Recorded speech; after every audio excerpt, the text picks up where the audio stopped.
ശബരിമലയെക്കുറിച്ച് കേട്ടിട്ടുള്ള മിക്കവരും എരുമേലിയെക്കുറിച്ചും കേട്ടിട്ടുണ്ടാവും. തീർത്ഥാടകരോടൊപ്പം സഞ്ചാരികളുടെ മനം കവരുന്ന കാഴ്ചകളുണ്ട് എരുമേലിയിൽ. അതിൽ പഞ്ചതീർത്ഥ പരാശക്തി സ്ഥാനത്തിലേക്കുള്ള യാത്രാവിശേഷങ്ങളാണ് ഈ എപ്പിസോഡിൽ.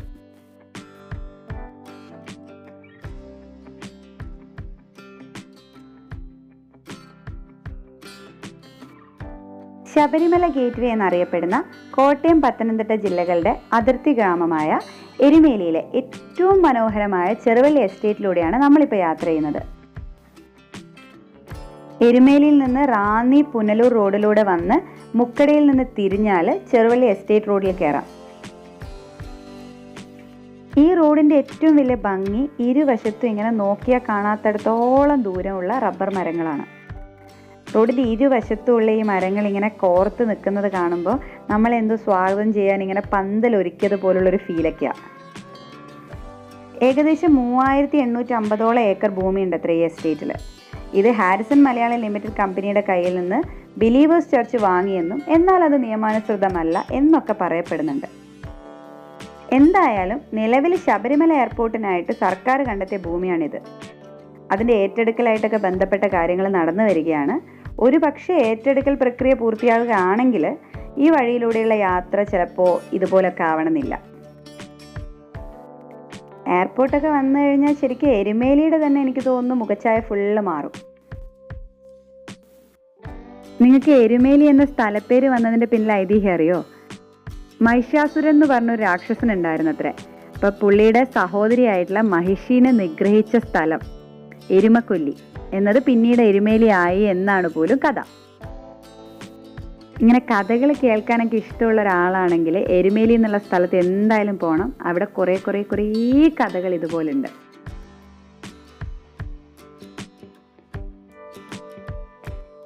നമ്മളിപ്പോൾ പോകുന്ന വഴിയിൽ എസ്റ്റേറ്റ് ബംഗ്ലാവും ലയങ്ങളും വിവിധ മതസ്ഥരുടെ ആരാധനാലയങ്ങളും ഒക്കെ കാണാം.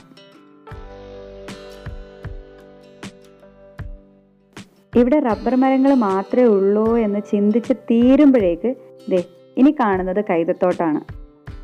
റോഡിൻ്റെ ഇരുവശത്തും നോക്കിയാൽ തീരാത്തത്രയും ദൂരത്തേക്ക് പരന്നു കിടക്കുന്ന കൈതത്തോട്ടം.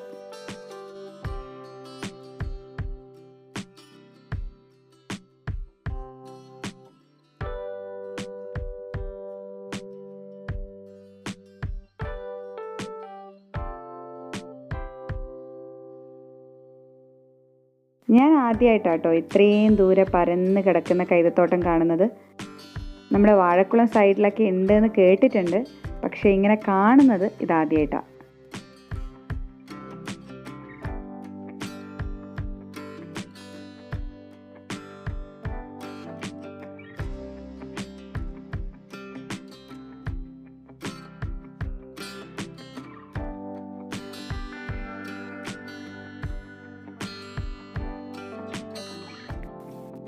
ചില റോഡുകളിലൂടെ പോകുമ്പോൾ നമുക്ക് തോന്നില്ലേ, അയ്യോ ഇത് തീരല്ലേന്ന്. ശരിക്കും എനിക്ക് അങ്ങനെ തോന്നിയ ഒരു എക്സ്പീരിയൻസ് ആയിരുന്നു ഈ റോഡിലൂടെയുള്ള യാത്ര.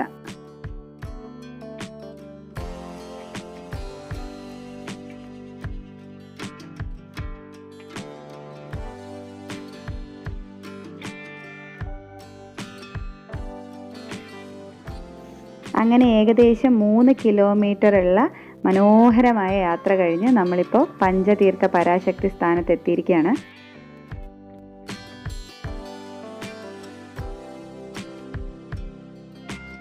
അഞ്ചുകുഴി എന്നാണത്രേ ഇവിടെ അറിയപ്പെടുന്നത്.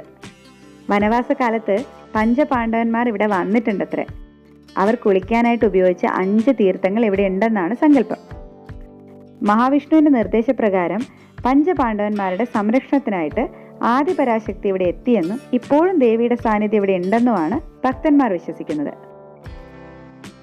ശബരിമലയിലേക്ക് പോകുന്ന തീർത്ഥാടകർ ഇവിടെ എത്തി തൊഴുതാണത്രേ പോകാറ്. അയ്യപ്പന്റെ പൂങ്കാവനം ഇവിടെ നിന്ന് തുടങ്ങുന്നു എന്നാണ് സങ്കല്പം. നിലവിൽ ഇവിടെ ഒരു ക്ഷേത്രവും അവിടെ ആരാധനയുമുണ്ട്.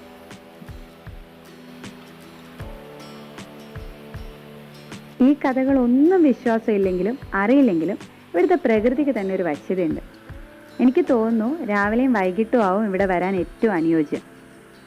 ഞങ്ങൾ രാവിലെയാണ് എത്തിയത്. ആ കാഴ്ചകളാണ് നിങ്ങൾ കാണുന്നത്.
ഇങ്ങനെ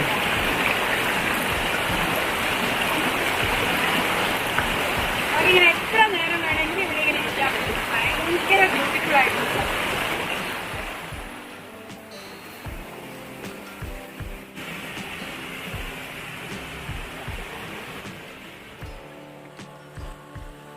കുറച്ചധികം സമയം ഇവിടെ ചെലവഴിച്ചാണ് ഞാൻ മടങ്ങുന്നത്.